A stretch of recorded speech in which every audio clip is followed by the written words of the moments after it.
Hi, this is Rabbi Cat with my musings for my musings for the month of Tammuz.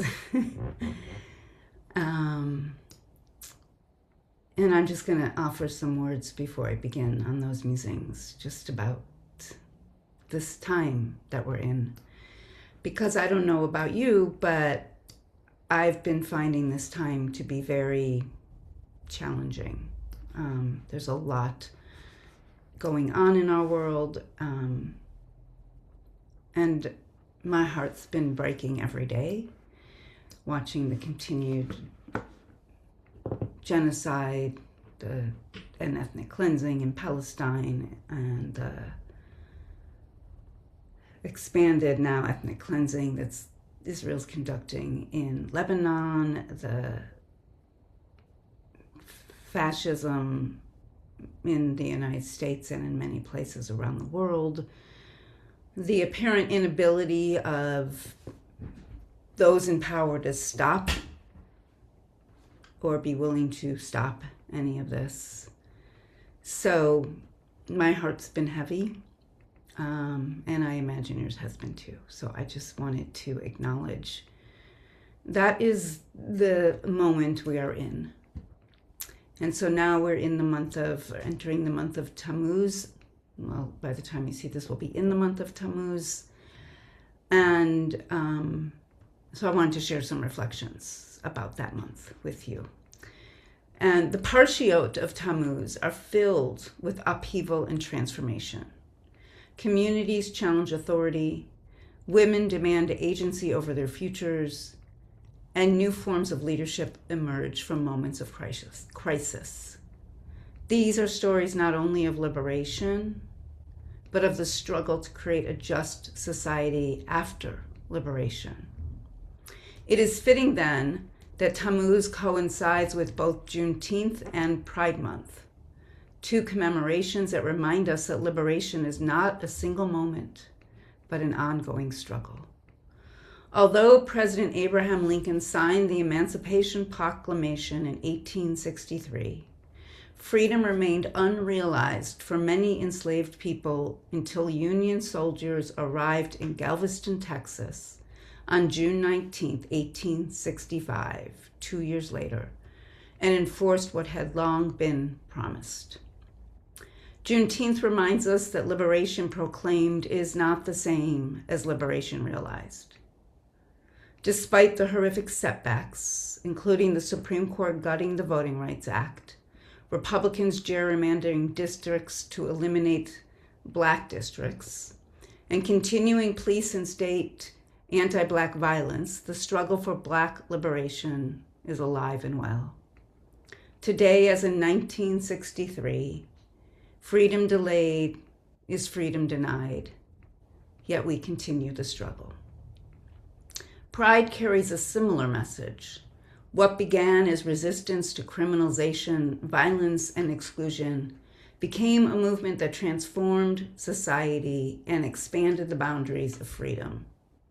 Yet, at a moment when transgender people face escalating attacks on their rights, healthcare, dignity, and very existence in public life, Pride reminds us that hard-won gains are never guaranteed. Rights can be eroded, progress can be reversed. Liberation requires vigilance. Juneteenth asks whether freedom has arrived. Pride asks who has been left behind. Tammuz asks what kind of society we can build once liberation begins.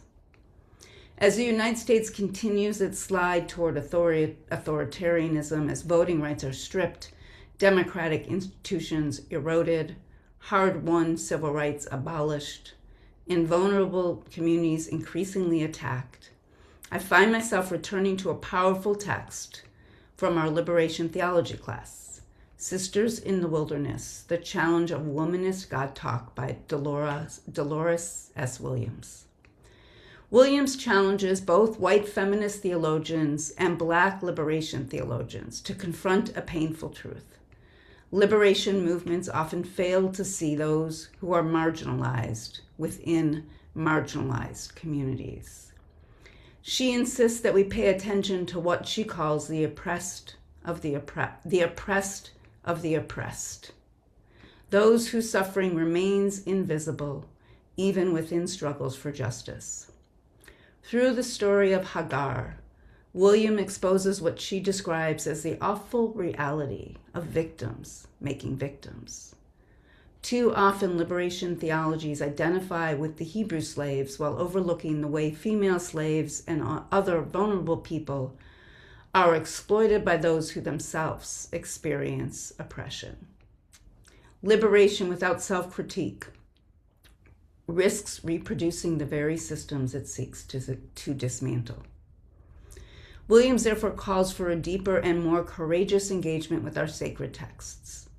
The Bible does not present a simple story of heroines and villains. It reveals how power persists, mutates, and reasserts itself, even among those who have known oppression firsthand. Former slaves can become enslavers. The liberated can become conquerors. The wounded can wound others. This is not only a biblical lesson. It is a lesson for every movement, every community, and every nation. Juneteenth, Pride, and the parshiyot of Tammuz together invite us into this difficult but necessary work.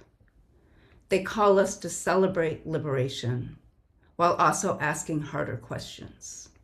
Who remains excluded from the freedom we proclaim? Whose suffering do we overlook because it complicates our narratives? Where do we fail to recognize those at the margins of our own communities and movements? How do we continue to ignore the ways in which we buttress the awful reality of victims making victims, the oppressed oppressing the oppressed, and systems that pit vulnerable communities against one another? How often do we mistake our own liberation for collective liberation? The path toward liberation requires more than resisting domination. It requires an unflinching willingness to examine how domination lives within us, within our communities, and within the movements we cherish. Only then can liberation become not merely an event, but a practice. So my blessing for this month of Tammuz. May the light of the season illuminate the ways oppressive power shows up in our hearts, our communities, and our world. May the warmth of these summer days soften what has become hardened within us and help transform oppressive power into the power of love. May we find the courage to confront the harms we have inherited and the harms we perpetuate. May we learn to stand with those whose freedom remains deferred, denied, or diminished. And may we learn to see, through every crack in the structures of injustice, the liberatory future struggling to be born.